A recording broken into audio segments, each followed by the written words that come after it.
And sports movies are sports movies, so you can target a sports movie audience, but it really is that other cross-purposing. Yeah. We also learned that women are the highest driving force for theatrical and even streaming. It's like, what are they going to drag their husbands to? What are they going to drag their boyfriends to? That males are not good consumers. Right. Yeah. Dude, I think So if you're Jonesy touched on that. About Yeah. the girlfriend dragging the boyfriend or husband around. It's true. That's why the mommy bloggers are so powerful, like in terms of creative arts and getting the word out. They're really influential.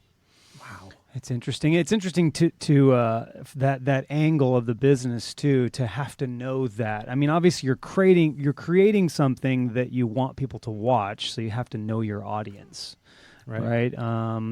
I think that's pretty interesting. Yeah. So where are you guys moving on to now? Or Wheels isn't completely finished, is it? Yeah. What's the plan for that one? Wheels is not completely finished. Still VFX. We're still doing that. We're still talking about Color, yeah. It's just color. And got to find it. Yeah, got to find a home for it. Right.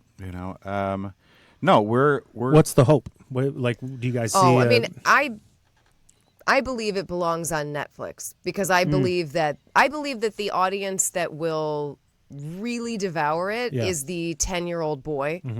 Because the humor in it is so perfect for them. It's so perfect for young kid humor. It's got enough kind of swear words or like a side boob that it feels a little aspirational for that age group. They don't have cars. They can't go out. That is the time when that middle school age, they just stream and stream and stream and stream. And then they tell each other and they spread the word. And so that's where I believe it belongs. I mean, it's a really hard sell to put an R-rated film, even R-rated comedies, in a theater when you're trying to target young boys. Right. Because they can't get in. We talked about briefly during the Wheels mix is that the model for the theatrical release is no longer the same. What does that mean? It's Explain gone. that. It's the idea of maybe you guys can help me with this, but from what I understand is making a movie, you're not necessarily shooting to make a movie that's going to be released in a theater. There's so many other platforms out there now. Now, what's the approach? Is the approach different? Or are you just making movies? I mean, is the approach different for a theatrical release or a streaming release? Are you just... Well, you know what I'm saying by that, right? Does the model change in your approach to making it? Well, I think it has to. Yeah, thinking you're going to get a theatrical release that's going to make in the $10 to $30 million range just doesn't happen anymore. It doesn't even happen with big stars anymore. Right. Something as whatever classics, Out of Africa or On Golden Pond or Kramer versus Kramer. Wow, those are all great. Have you heard of these? That kind of adult thought piece movie is not going to sell tickets because the people who like it don't go to the theater anymore. The people that go to the theater want to see superheroes and Pixar basically and sequels and so a lot of that market we feel has moved to TV. It has. The morning show where you get all these stars, Big Great Little show. Lies, where you get and that's part of the crap for us, unfortunately, is that, there's a Big Little Lies. There's 4 parts that my wife could play. They're being played by Reese Witherspoon and Nicole Kidman's well, okay, I'm out of those. Bye. What a cast. Done. Meryl Streep, exactly.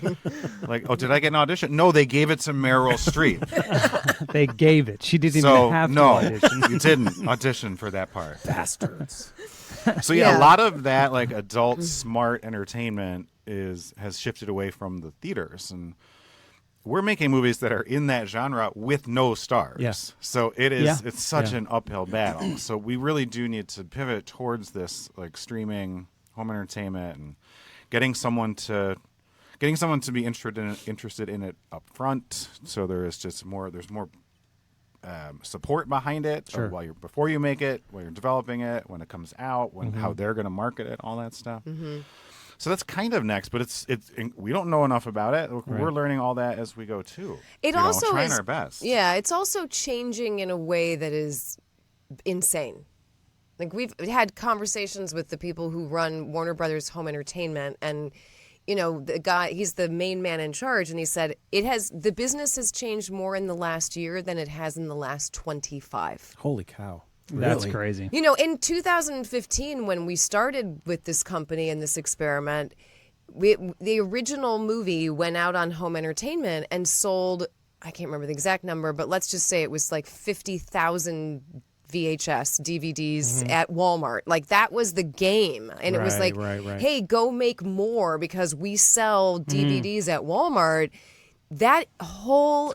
It's gone. Right. They don't have them on the shelf anymore. No, like the guy that was our buyer doesn't work there anymore. Like, has moved. Like, so that's just a 4-year, 5-year span of time where you had a model where you knew where this kind of product went, and you did a small 10 theater theatrical, and then you supported it, and then it was, and people didn't. I mean, when you compared that original film, what was sold in VHS versus what was on iTunes or on demand, the VHS was, or DVD, I guess, it was like 5 times the amount. And then the very next year, the Running Wild movie, those numbers had flipped.